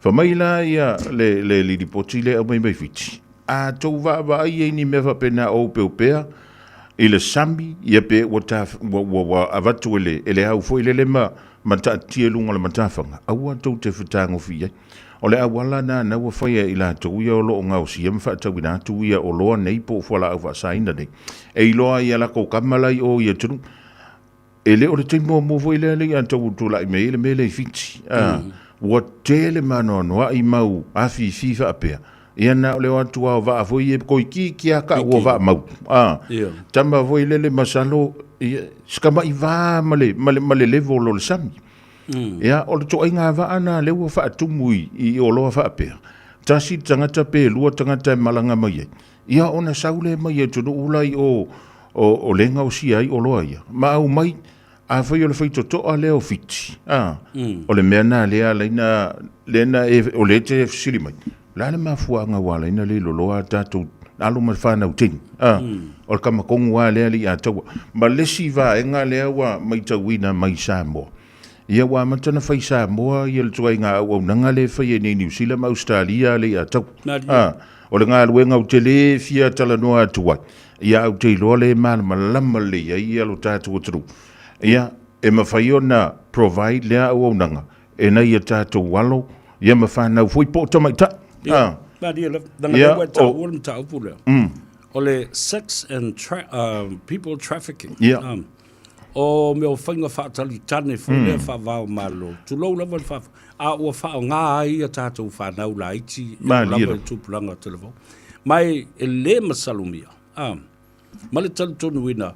I nei mea o leilo loa ai a tātou whanau tu. Whaaleanga o lātou mawhau whau. Wa lātou le loa mea tangata o lau whaia ia i lātou. Tu lau le whaafonga mai la tunu. Ulanga le toi me whaia na toi alo fia mea nei. Mani. Ia, le wa taste ma tofo ia i al tamaiti. E fiu la e toi au mai le whale. A fia sola, e sola i mea lea na. Le maua i le mea lea. Ioi. Wa noa. Ia, ole saunanga na le fionga le li palmi le mātou whilo inga. Lona popo lenga le nā. O lea ua i whai tutoa. O loto a onga. O ai tutonu o loto a o e kalesia. O lea la o le ngata i whale me. Ma le loto i whale o le tala whātai a pia manu utu tauranga. A o le mea le la tu lai mai nei. O le aso solo atu i tua. Ngā fia i tupulanga tala vau. O nuu mafio anga i tua. Ma uta talo i fo. E le ia nisi leo sili o na iai le malo si anga la tau te tanga i ai masila sila tutoa i nei mea mga yu ingolo whaia nei ma masalo mia ai. O a fionga i ali ima whai pule o nu uma i tu malo. Ma li la. E sila vuila e le antau. E le fa sino lima. Ai manatua vuile tanto mwanga na vuile le whamaya fua mai maunga te tele manu i onu. Ai ei le masalonga. Waile asa se Faiva ma se mauma. A tonu o nisio nuu mafio anga. E iai fo i matai. O lo o la tau la mua i le melea. E te longo fia matai whapenda. E loto i me iai tau le am tupulanga o le nu. E te whaalonga tu fo i lele se ta whaonga ma zeinu. Ia o la vui e ka whao mai e mga ia. Ai a usu le fongo le asonga fua. Oka se leo ke le atau. O le ngai malanga, o le a. Whai marko sala e fia afetala. A o le kaula mua ia nga ia. Le kai ka inga le mele le ia. Tau tailo i sofi nga. Ele se. Mai o la foi fautuanga le rape no foi atua se man. Ia. Tate lea o ia. Mali la. O pua ia tama foi ngama pulenga no uma afio anga. Mali. Ai ele ma fai na se le tala na afua mai maunga. Le manuia o le nu. Ai a fai la o se winga le ia on o le a puti tu pulanga tele vou. Ia male au manga fo i le awaluma o tina ma tamai ta i le awaluma fo i o tane. A olo fai aini whaata i ta inga lele. E lono wingala. E le tatau na sili atu le tau se fulu le po o i ai pea i nā i le whala pupotonga lea. E masalo mi ai. Ma whapena ila ia leo na tātou whape o le ia. Mai o te tani tonu. E iai tangata mātutua o lo o la lafi tua o le mea le nei. Ai e na tatai lo mawhau i lesi aso. O le vale o tātou ma tutuila. Mana tua ale leile tala o le tau. E matua mawhai o nei lo atu maunga fo'i o le isi tu o le pito o tutuila. Mai o le tātou te vevesi nei i le tau fia fo'i o le Strait of Hormuz. I le mea leo la vaale a mai ele swa. O lau toi ina o lau faule atu se fea se o le fia lau koi ngasi. Lau koi ngao, ia. Ia we vongi mea ngā ia maanga i arka kōrua ka la mongko puari i le ngai ai mauti no i la ngor kalanga le usak. O le kaimia e pā i le pombu, o le kaimia e whamai e tua. Usa le mele koi ngā o e ri le ako. A whaali i mai o lako whale, e sausonga whai mai i mamako, so le li si ka ngā le ari. E ai ata i me vili mai ai. O whakola le rua kalama seu manu le ngā whai. Kusa. Kia lua wawai meo, le kau kau fio fia, kua li le mea, le aru kere i lunga, le kau o le kālonga i Amerika, ma le pensingi i New Zealand, ma Australia, ma le Pasifika, a ngai whai au, whapapalua mea kau o li. Ia, mana tuala le atawa, o le aso atai au. E ia pumping singi voi e a voi. E a matatu tai au le tau fitu le tai au atai au, tau fitu le tai au le aso for real. E whai e la tu pau, e mau ki ngoa ala, o i e leisi pau. Sa o lele. E mau ki ngoa, e ki aru aku kai au, e wha mai ia, o le kako pau renga iei, ia o le ukoe wha popole, e mangkua, o le pensingi ala, rai le uma mai kongo le kange renga uku le kau kau ngofi. Tau ana whaiska kala le kako i inga. O wawai atu. Ia, ele o se mele leile a ngā i ai. Le hoi toi papapo mua nafi. A leo whai maili tala Donald Trump le tau nei. We're gonna hit them harder. We're gonna hit them harder. All their boats are under the water, under the sea. Ia. Ai whai atu, ai whai mai Iran. Ia, vai. Ele i tapuni a lava le Strait of Hormuz. O elea, na mafua i nei o na tapuni le a lava. Māri. Ia, tātou nofo ma whātalitali lei i se isi suinga. Ai mana tua. Au te whawhitai i le malo Samoa malana tāpenanga. Māri. Tolo mali e tua ia le waa sua uu. La e pisa tātou ia. Ai lua tua whātumu o tātou. Le waa umana mai le schedule. Masina lava tau nu le va, tau nu le va. O kau kai, o se newhiwhi i a te ulanga o te manatu, e te tau na tā pena re malo i teimi uma. Māri. Any natural disasters such as this should never be compromised and the government should be prepared anytime, all the time. Ia le lau whai lo me le malo. O masina leo tau nu ufoi le va au yuni la tau. Leo na sau malia le va au you like to Māri. So so o mai le va o kuso. Ya o te whafta i le komiti whafoi o whaale velave whafo sei ma tūlanga o mea whanātura e tūlai mai a o lea o lo sau pēr le tātou tātou pensini ia whapefo i ma le tātou swau. O le siwa e ngā li a tau e pi a mā tua i le mta upule pe un talo no i nai meni o whala au whaasaina. O le sawa le teknolosi le wai ai tono New Zealand mantunu e mamau. E whapena umale sawa la wai le teknolosi Samoa i le taimi nei. O le sawa le AI le wa sawa i le taimi le nei pe se ia pe o na whaafonga i le antunu. O la wai ai ma le popo le ngā foi le leo nisi o whai a onga i lo tātu o tunu. E ma whai e tamaiti o na wha o ngā ina ia le AI o le chat GPT ma le tele o isi mea. E ngā o le kā ia i kokong o le mele mana o le tamatiti a onga. Ia o na sau atoa le o tali o fisili i fafu. O le mea o le atupu i nā le a tau. E o ako le keimia le suenga. Ai saulo mana mata upu. Ai le mwhai. Ai le ailo ma se mea o se chat GPT. Ia ngā valu lo le mare unu. Kusi lo ila lo malpulo wal kaupoi malanga whaka. Ia oi. O le whai te tenga o le winga o la utala. E te delo na so tanga i le mele tupu i le i mene i o whala au whaasaina. o isi ia, le o le AI leo te whai atu e o le le so tanga. But, o fiso ta inga wha di o na po o le atau. Ia wai, o asola. E kasi ar kere whoki e kura wharako miki, foi le nuu mawhia angai tua. Ia, ona sa wai la ia lea, maua telefoni, foi ia leina telefoni a tātou ainga. Ia, e manga o la e vili aku sa wo voi lele e fai lele ia lau interview ele lo makua o inga e vili mat ia nga le mafai ele o na fai so ta inga ia fai temini a wane i vai tau le ato ia nga le fai aku ar kama i kama ka ka whakau i ka valu anga ngi fai e o le ke alu i mea le au kalavu ai a vifo sa wo voi lele fa pa se se yo nga la au wako e piki whakaria mau kurang pengsi o mea inga fai e o mea nga maka i kifa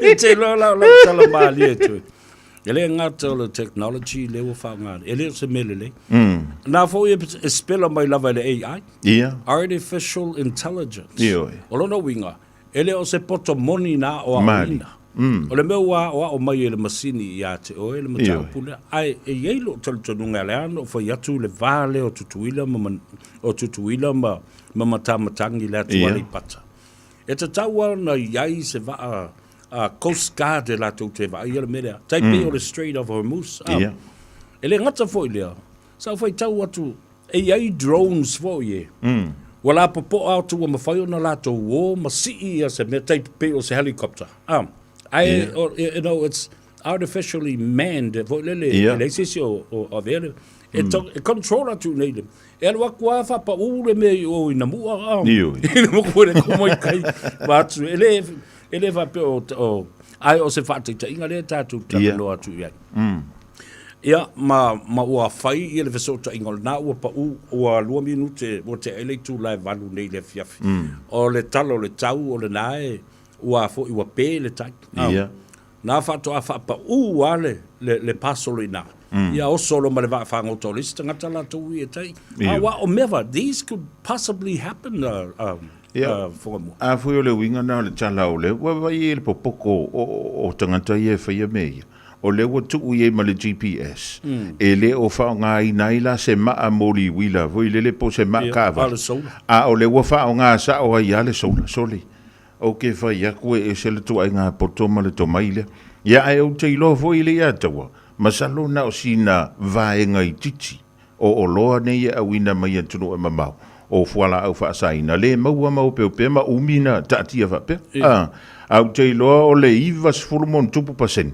ia o le fa pa fala itu a faila o le matuanga pa tia ile tunu o fiti le taimile nei a fa ina tu e male tunu o tong ia ele ma fa ta tonta o fifina paule me tamu fa ina fa su e po fele mele ia vai o le na e sa no foi le Coast Guard o la ele tanto va foi le lo na fa nu ia a waku ngila na vanua i kuai o ia e kupur PV ia pia o longo winga koe sau male a kona na vanua i kuai o lono wi e tau fui lanto e toi aisia Australia ma ia pani e toi mi sista tau va li ato iyo malo ta ua tele ta fa soa lo fa longo bai i la tau e patino ia i mata upune o le puipuinga o le saung le mua e fa pia fo le ngata i fale ma o ngā sami o Samoa o le si mea ta ta i lo mafu fa e ai tangata mawalulunga o le atunu ele ngata e kalesia fa la popotonga ia fa pena fo i tutonu o pisinissima company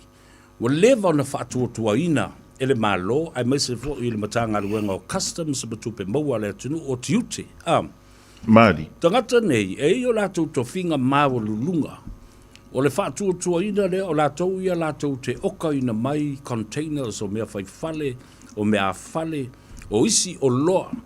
Tamala nei throughout the years, the trust has already been built throughout the years. Now mai o lato container mai ave o mena le kalesia. Tele tua ini e kalesia le te fai atu tangata nei I meo to finga mawa lulunga. Ia. E o mai mafusiua o lato kine o lato. Naro mai. Ua fai so o lea mea I tausanga ua tele. Ia. Nara kilia la vai tua ele ave lalo le whaata ma le x-ray. Ma le scanner. O te mana tua ai containers wi o whangma lo si na va tu Samoa le ato. Usau nei tu ai lunga le wafu ai tai au o le containers.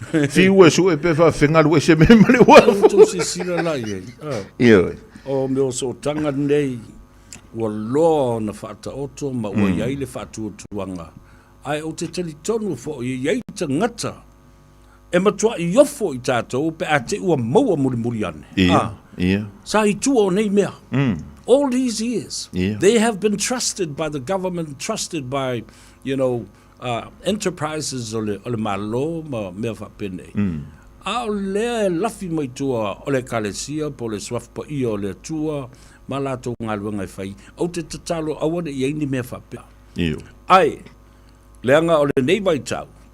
E o lava I o tātou to whinga maululunga e te tau na whaatutu e nei tātou te whaia le whai unga sao ma le whiriwhiringa ami o tonu. Ua le o to e kia I se sua matua pongi sa a tole la lolangi pa eva ailo I matau el sapeta pa eva ailo fo I le Europe o le tāla Samoa po le a lava le mea. O le si mea le te whia whaia tu e nei. Na opa spese tu lava. E le tūlanga e te tau o nā siasi I le mea le whalata vale fo le una lei. Ia. Wa ai le matanga ruenga o tiute ma wha momoli e momoli atu I le atunu umakilia I tua. O ai suafa o lo ta uai ia ta vale o ma ta vale nei they are luxury cars. Iyo. E leise o lato wafi langa o leu te lo lei. E fua le tiute e abe te leo le vale fua I le afi ma le malosi o le afi o le ta vale.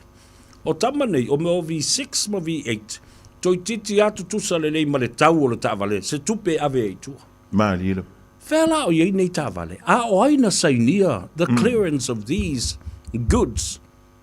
Ave ese mai ai. Levo la o le teimi o tau fia isi auri. A o fea lana wha ave vave o na ave ta vale tau ngatani. O fea o wha lafi. O eli se pu e kangu o ingi nei mea. Fatu ai foi. Po o fea ni containers o toi wha maulu I tonu. Ma wha lafi nei ta vale. Ma tau tia le ato. Fa peka I kai le o kui Samoa I le tūlanga lea. I le vave le, I le toi ngā tausanga nei o tāntu wauria. Ia, no foma I sila I. Sorry. Kasir ka avale te tala no mai le BMW le e va le onus furua feanga I le valus furua fetala New Zealand. Ia, no fola mo fua ye foi le fa I o ta vale ia na tau no atu I Samoa. Ia, e tanto te e fa pena le o langa le tanga tai tu sili. Fa fena mo le tupe fa ta wele ta vale le e le ngantole awina tu lunga le va ia e pe ona I sauno. O le kupe kiri ai ku. Ia wa o le na fa mo e haya foi le tanto ta vale. A o le tupe la o le lestala. A mo pepa o le lestala. O ina lestala. O le company na lestala ia. Le na la tu kili ia. Ia ai. Tate te talo ia ile tae au. Tate papa ia ima mauai ia le. Vaenga le na. Ia. Ta walunga atu ia. Ia na ngai fo Faiva whaftai I lau sao. A fonga mua. Whaftai fo I mo le. Au nanga o lo whatino I le tātou o tenu. Whatalo whatu I le tina.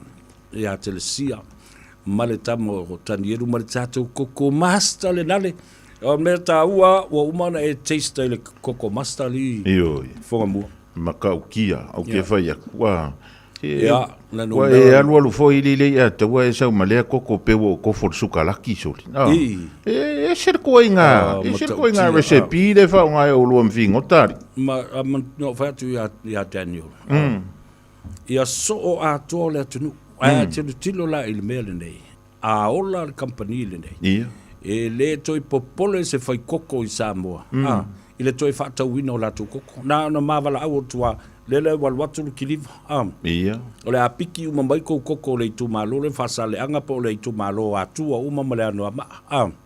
Au to sisile. E le toi tau wo no nofo I le marketi ma fata. O le wal watu ole lori le wal watu e au mai ia ai o se taimi mua lea fonga mua ua whai ai pe o le tea bag o le mantua e tango e tatala ia Ya son soli pe sa o pe al mo skala kimel kokore mix mo ya le matua matoti e la ta mai pepa ia pe ya o mo tea bags folia e lua o pepa koko au ipu koko e mo mai ia fai ngo fie mo tamam tina matutua ole manga i ole o la fawe sa no le atu ole manga i ole ai kia foi le i tu ole o le ia wai pe ona sa no ai le sunga ia tenio foi le i le fam tala ino lana na lo to tala na pe ia e fie inguar ko sambo ia o maila ki poki ako ia ele kai nga umar ka ko kasipe ko luanga ingule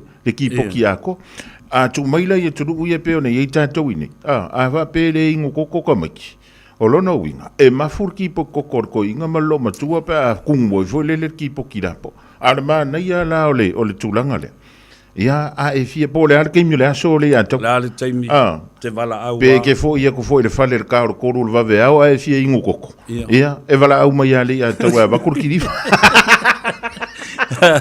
o lua tasi lua iwa fafi tu iwa lua fitu o lea fa so o uma tatou fale o loa na lua tu iai ele vai o leola ina ia o tau wanga iai whaftai le uso ia Daniel Fingota ia masion tina ia telesia ia male au ainga foi ia mole nei o loa ta ua tele mole tatou tunu lau koko master le nale au o lua tasi lua iwa fafi tu iwa lua fitu na fo la mata o na maua ina Avondale le afa mautu atu i steimi o mua. Fatalo fatu i lau fionga i le ngaftasi fui maono po le sunga fo ia fata tu i sa mau ia male fo le tua fo ia le au pepe Centenary male whanau male ai ngali i na Glen Eden Henderson a lo le ngā lulue whaftai fo i le tapua i mai i nei ngā luenga o lo fai e tautu ailo tātou atunu ia mo wai se vi inga o le tātou matai sili i le langi. Le mea tāua, ia whaua o peo, na maua le malosi, e maua ai, lea vanoa e whaatino ai lea tautua i lea tunu. Atalo whatu le fionga e fui maono tāpuni, malo uso, malo le ngā lulue, ia mautou umalava, o lo o whaafonga ma tāpua i mai le so le ngā Gagaifo Faiva tātou whailoai, i le whaatawhiti o ngā luenga, pe atu taula i lea soa taia, o mga Gagaifo i ai Faiva o lea tunu. Fa mangalo se leo o au ona nei tātou whailua i lea soa tai au. Lungo le tātou Facebook ma le tātou YouTube channel. Tufa le tātou proklame. Mori atu le whaftai tele lava i ate auto. Umai mese foi. Leo so ya Sam Tip Top Man. Po le Top Tip Man. Mai nai Mildura. Malona fala Samoa e masani ona fola. Whaftai atu. I le mai mo mai e mese foi. Komeni ma le wha malusi au. Ia tātou ngā ruenga. Fai pea, e longo pui ali i ai i alea tano. Whaftai tene mo nei tai au, alofa mai lea tua, vai lo tusa so tātou manuia. Le a tau se vea, wale tau whaia seu manu, alofa mo e soifua mai manuia. O le ese tātou funeral directors, o se fale maliu Samoa, o le tali fo